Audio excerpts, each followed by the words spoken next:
اور محمد رسول اللہ صلی اللہ علیہ وسلم کی بعثت مبارکہ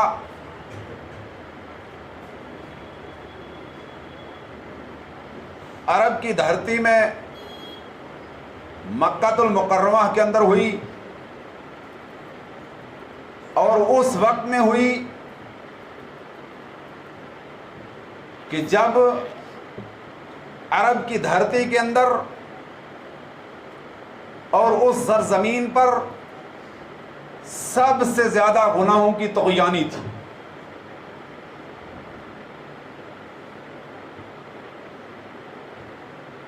اور میرے اور آپ کے نبی جناب محمد رسول اللہ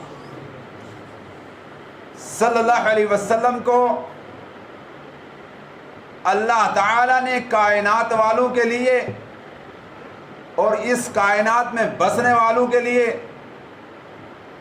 یہاں کے انسانوں کے لیے، یہاں کے رہنے والے حیوانات کے لیے، نباتات کے لیے، اور زمین پر رہنے والی تمام تر چیزوں کے لیے اللہ تعالیٰ نے رحمت بنا کر بھیجا، اور فرمایا وَمَا أَرْسَلْنَاكَ إِلَّا رَحْمَةً لِلْعَالَمِينَ، ہم نے کائنات والوں کے لیے آپ کو سراپا رحمت بنا کر بھیجا۔ اور جب ہم محمد رسول اللہ صلی اللہ علیہ وسلم کی زندگی کا مطالعہ فرماتے ہیں، آپ کی جیونی کو پڑھتے ہیں، آپ کے بارے میں سنتے ہیں، آپ کے بارے میں اللہ کے نبی جناب محمد رسول اللہ صلی اللہ علیہ وسلم کے متعلق مطالعہ کرتے ہیں، تو یقینی طور پر اللہ کے نبی جناب محمد رسول اللہ کائنات والوں کے لیے انتہائی رحمت تھے۔ عرب کی دھرتی جو اپنی ایک صنف کے لیے انتہائی خطرناک ہو گئی تھی، جس کو آپ صنف نازک کہتے ہیں، جس کو آپ عورت کہتے ہیں، جس کو قرآن میں نساء کے نام سے اللہ نے پکارا ہے، اس کے لیے عرب کی دھرتی انتہائی خطرناک ہو گئی تھی۔ اور اس عرب کی دھرتی کے اندر اس سراپا رحمت سے لوگ محروم ہو رہے تھے اور آر کی زندگی سے اس کو دیکھ رہے تھے۔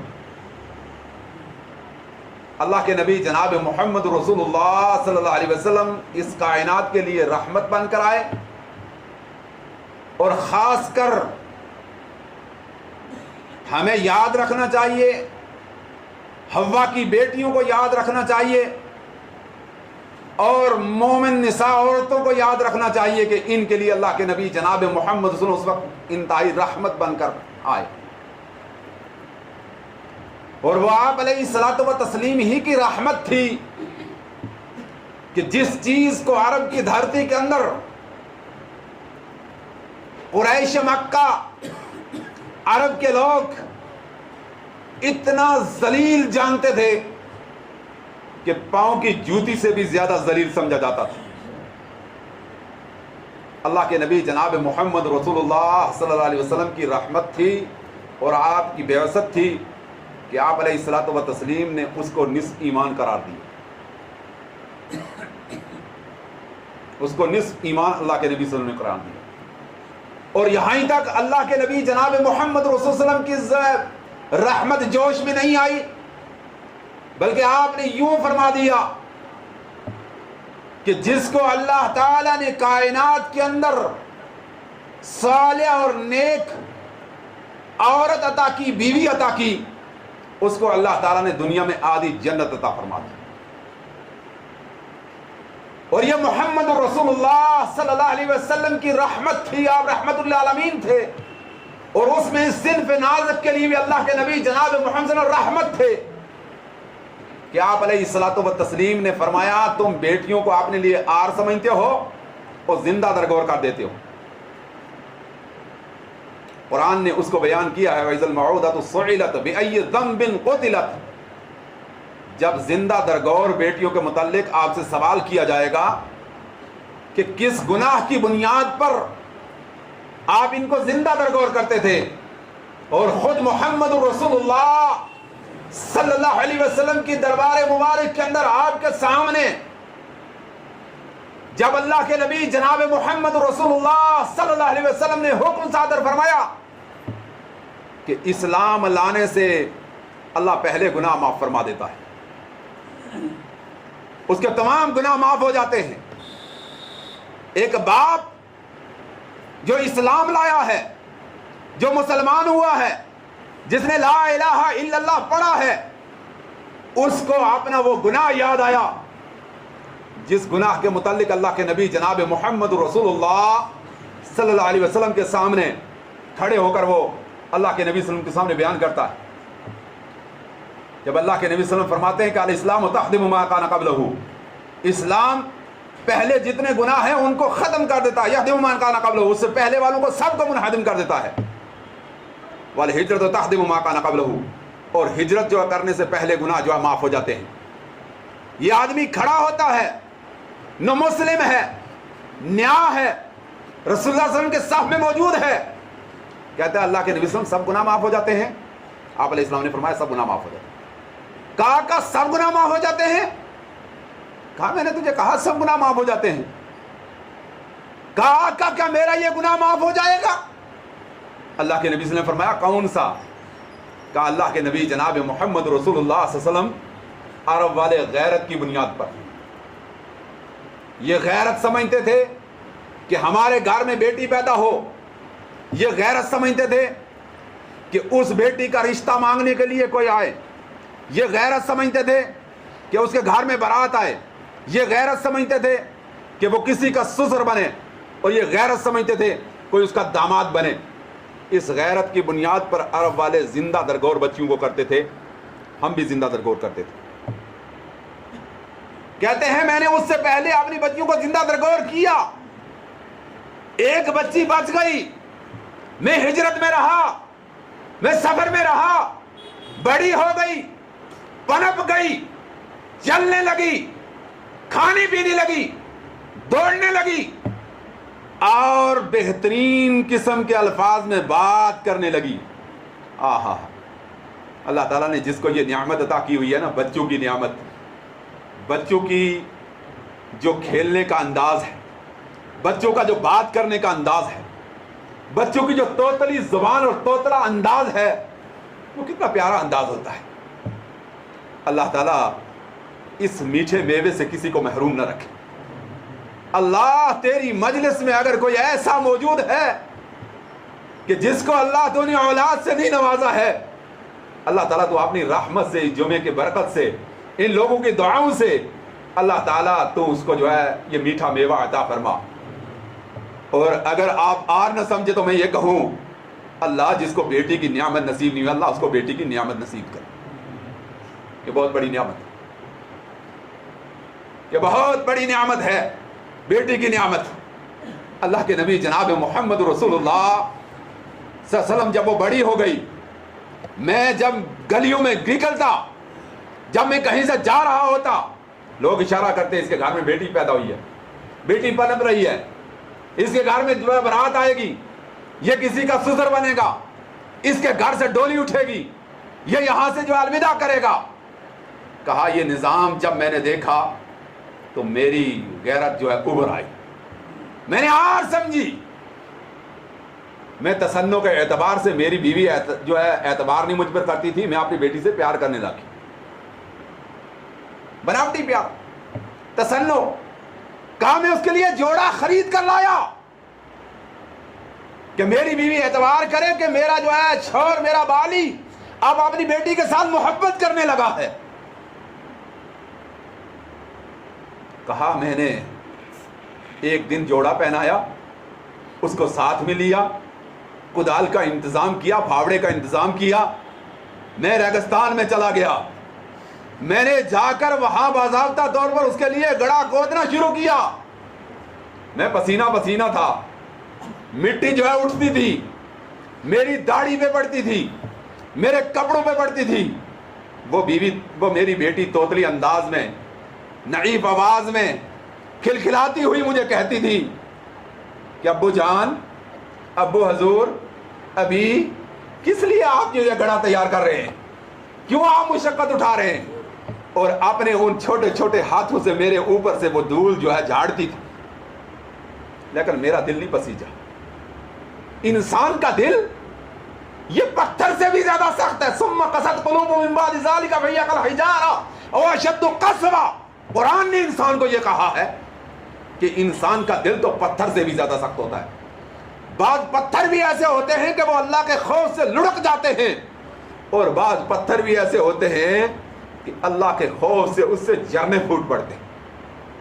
آپ نے نہیں دیکھا کہ ٹیلوں کے اوپر سے ایک نیلی سل پہاڑ جو من بڑا ہے، نیچے سے دریا کے جھرنے پھوٹ رہے ہیں۔ یہ سرن کا دریا کس کے دامن سے نکل رہا ہے؟ تتاکٹی کے دامن سے نکل رہا ہے۔ تتاکٹی کیا ہے؟ پہاڑ۔ جھرنا کہاں سے پھوٹ رہا ہے؟ وہاں سے پھوٹ رہا ہے۔ وہ پتھر اللہ کے خوف سے جھرنے پھوٹتے ہیں، لیکن امت مسلمہ لا الہ الا اللہ محمد صلی اللہ علیہ والوں کا دل جو ہے کبھی نہیں پسیجتے۔ ہمارے دل نہیں جو پسیجتے ہیں۔ ہماری آنکھ کبھی تر نہیں ہوئی ہے، ہم کبھی نہیں روئے، ہمارا دل کبھی پسیجا نہیں۔ ہمارا دل بڑا سخت ہے۔ کہا میرا دل پسیجا نہیں۔ میں نے جب گڑا تیار ہو گیا اٹھا کے اس پہ ڈال دیا، وہ مجھے پکارتی رہی، میں مٹی ڈالتا رہا، میں پکارتی رہی، میں مٹی ڈالتا رہا۔ یہ واقعہ بیان کرتا ہے تو وما ارسلناک الا رحمۃ للعالمین، اللہ کے نبی جناب محمد صلی اللہ علیہ وسلم کو، جن کو کائنات کے لیے سراپا رحمت بنا کر بھیجا، ہاتھ کھڑا کر کے منع کرتے۔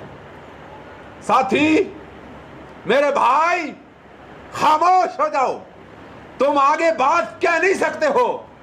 آگے بات اگر کرو گے تو یقینی طور پر جان لو محمد رسول اللہ صلی اللہ علیہ وسلم کا شفقت والا دل چاک ہو جائے گا، پھوٹ پڑے گا، مجھے جو ہے اٹیک آ جائے گا۔ میں یہ بات سننے کے لیے تیار نہیں ہوں۔ اور اللہ کے نبی جناب محمد رسول اللہ صلی اللہ علیہ وسلم عملی اعتبار سے بیٹیوں کے ساتھ محبت کرتے۔ بڑی مشہور روایت ہوگی آپ کے پاس، اکثر آپ سنتے ہیں، اور کالے کپڑوں والے تو اکثر و بیشتر بے حیا اعتبار سے بہت زیادہ طور پر اس کو بیان کرتے رہتے ہیں کہ اللہ کے نبی صلی اللہ علیہ وسلم نے فرمایا تھا کہ فاطمہ میرے جگر کا خوشہ ہے، جو اس کو تکلیف دے گا وہ مجھے تکلیف دے گا۔ اللہ کے نبی صلی اللہ علیہ وسلم اپنی بیٹیوں کے ساتھ کیا محبت کرتے تھے۔ وہ محمد رسول اللہ صلی اللہ علیہ وسلم ہے کہ اپنی نواسی، کس کو فکر پڑی ہے؟ کون پوچھتا ہے نواسیوں کو؟ کون پوچھتا ہے پوتیوں کو؟ کون پوچھتا ہے دوتیوں کو؟ کون پوچھتا ہے پیچھے والے خاندان والی بچیوں کو؟ کس کو فکر پڑا ہے اپنے خاندان کے لوگوں کا؟ فکر ہی نہیں ہے۔